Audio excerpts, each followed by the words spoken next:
Hey guys, it's me Bwipo. I'm going to be breaking down some of the jungle champions that are currently in the meta at Worlds so that I can help you understand why they're in the meta and how you can use them to your advantage. Before we get into the Worlds meta, I wanted to remember what the initial meta was coming into Worlds from Summer Split. It's been 3 patches since. We're playing Worlds on 12.18, whereas Summer Split for most regions ended on 12.15. One of the 2 most important junglers on the patch was Poppy, as well as Wukong, the other highest presence jungler.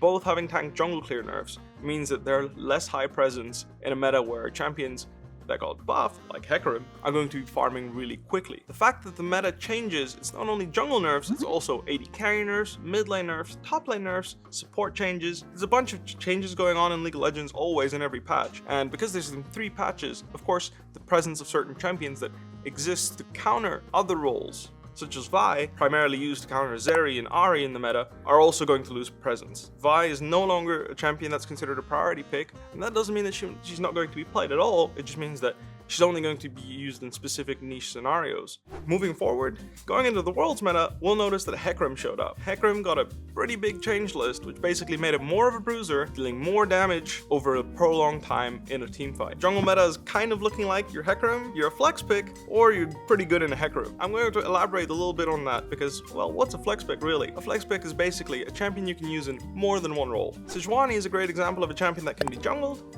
can also be used in the top lane. Similarly, Maokai is showing up as a champion that can be played in the jungle, support, and top lane. So far, we haven't seen too much of Maokai, but as a very potent flex pick that has a lot of utility in his kit, expect to see more of Maokai from specific teams that really value that. Continuing going into Worlds, right now, it's very early in the tournament. I don't have all the info, but I'm going to try and make a prediction on where the meta is going to go based on what I think, and I guess you could say my competitive spidey senses will say. In my opinion, Hecarim is going to continue to be a staple pick. He's a great champion in competitive play because he provides a very game-breaking teamfight ultimate that not only has huge reach, but also massive disruption. He farms really well in the early game, and with the right coordination, you can definitely make sure that he's going to be safe in his jungle until he reaches the point where he's safe enough and strong enough to contest his camps by himself. There are some very niche, specific power picks that can definitely disrupt Hecarim's early game, even after his first base. The first of which being Graves. He's already showed up a lot in play-ins, and he will continue to show up as a counter to Hecarim because he can just walk into his jungle pretty much whenever he feels like, from levels 1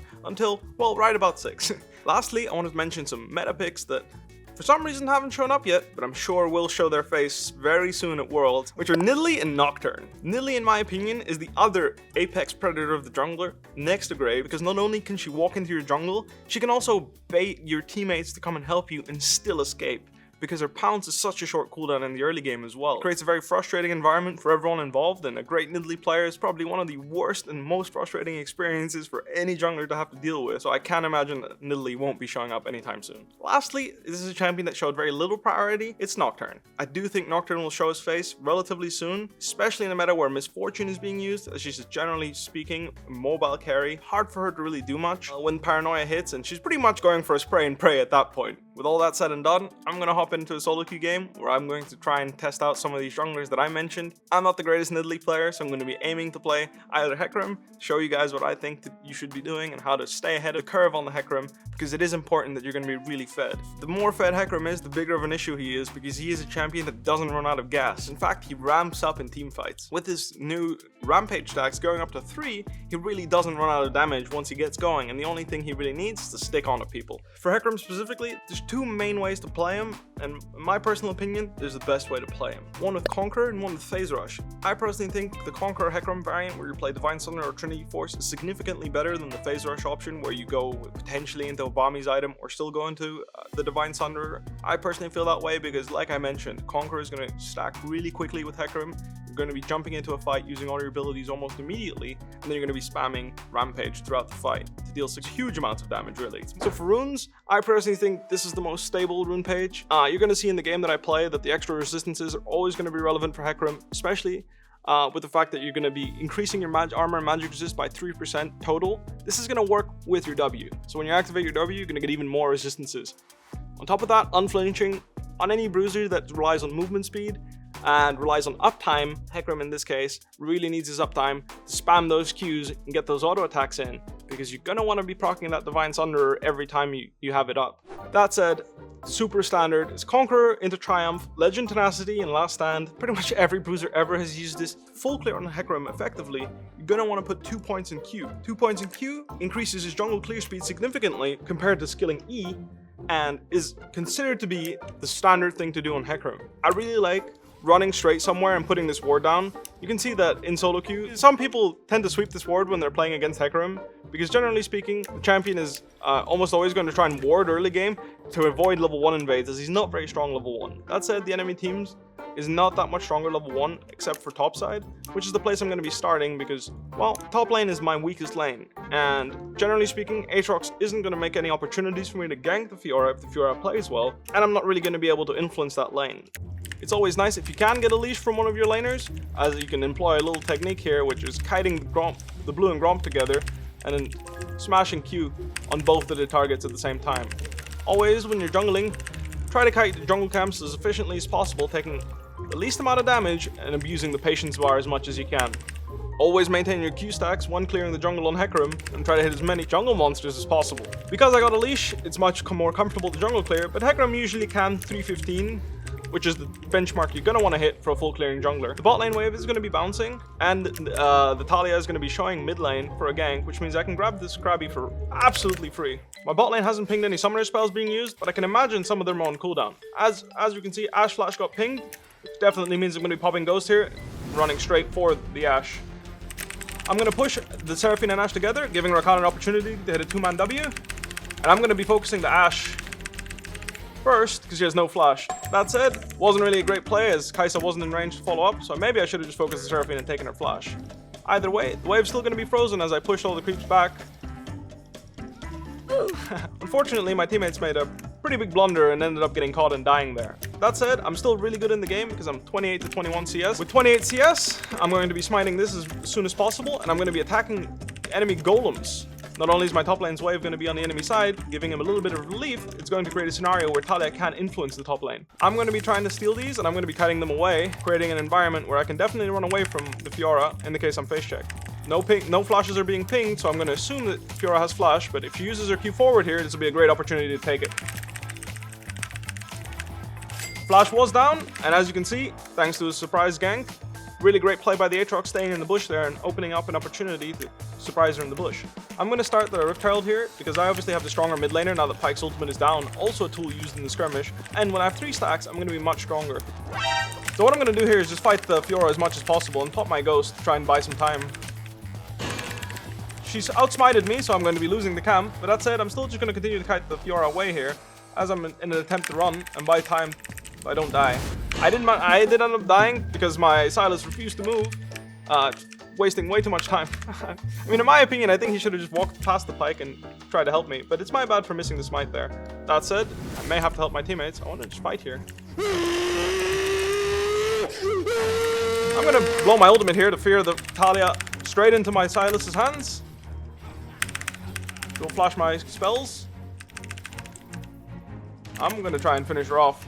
She's probably recalled and is safe now, but who knows, maybe she messes up. No, she got away scot-free. So I'm just gonna go back to farming and try and maintain an advantage because obviously the enemy Talia is not very good at farming. My Gromp has respawned and I really need to make sure that I keep getting my respawns consistently before I continue pressuring. In this case, I obviously didn't get the Kindle gem I wanted, but I'm still gonna be pretty happy basing here and spending my gold. My ultimate's in 15 seconds. After using a successful ultimate to grab a kill or an assist, I'm gonna be running back to top lane. So well, maybe I'll go mid lane actually. I can buy time, potentially I can make it here. I did die, but I still think I can 2v1 them here. So what I'm going to do is a little niche outplay here, where I'm going to use the trick I showed you earlier to kite the wolf camp into the mid lane to stop them from using the herald here mid lane to get many plates. So what I'm going to do is I'm going to stack the camp here, I'm going to cast E, and I'm going to run a Talia right here. And I'm going to murder her because I have so many stacks on Q now. That's going to do the most I can do. I'm just going to back off and make sure I don't get outplayed under the tower because this kill was already sufficient for me to be happy. Now he has no mana and I'm going to repeat. Keeping it nice and simple. Picking up a 600 gold shutdown, nice and easy. So that was a neat little trick you can do when your wolves are up to really secure a great amount of power in the mid lane fight. There's a lot of people in the river. So I'm just going to try and take this and try to gank these guys. Rakanna's taking a great position to look for an easy one-shot, and I'm going to save my ultimate to follow the Ashe over the wall here. I'm going to be really strong here. This is what I mentioned. Once you have the Conqueror stacked and the Q stacked, your champion doesn't really stop going. This is why I'm running double tenacity and runes, so I can pretty much ignore CC and continue to murder everyone. Sure, I'm just going to go to the shop here real quick and buy Black Cleaver, which is going to be the main damage item you're going to be purchasing on Hecarim. Black Cleaver is a great damage option, which I'm going to be buying. Even though it's not great against their team, I wasn't sure what to buy, and usually it's better to get off the fountain as soon as possible rather than ponder for 30 seconds what you're going to be building. When you're playing games like this on a champion like Hecarim or Nocturne, really important to pay attention to what your teammates are doing. In this case, I saw Nidalee burner flash, which is a huge tool. I saw Ashe blower flash, which again are huge tools to keep themselves alive against your champion. They're crossing on the bottom side, it seems, so I feel confident to just walk into their jungle here and see if I can get any resources. Potentially pick off Nidalee with no flash in this area. Seems like she successfully took the camps and got out, so I'm going to try and just fight whoever's here instead.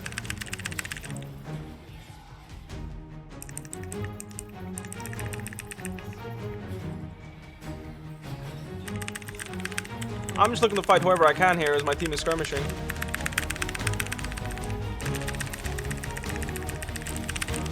I unfortunately ran into tower aggro with my E there, but again, I had to take a risk because my teammates are fighting 4 versus 3 and are getting smashed. The game's going to be lost and I'm going to vote yes because, well, I don't see how we win this game if my teammates are losing a 4 versus 3 when some of their most fed champions are mid lane. None of my teammates deserve to get honored this game in my opinion, so I'm going to move on. And I was right. No one on my team did any fucking damage. With that in mind, this was me trying to showcase some of Hecarim's early game.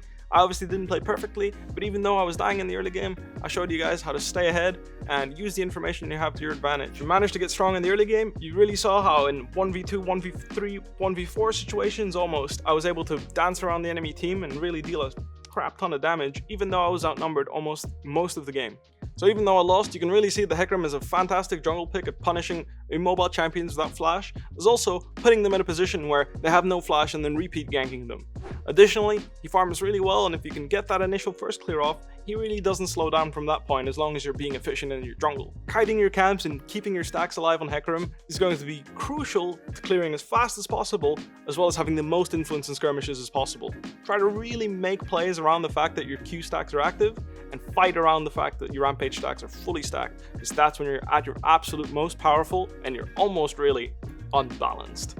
Thanks for watching. This was me breaking down the jungle meta, and more specifically some Hecarim gameplay. I hope you guys enjoyed it. Enjoy the rest of Worlds.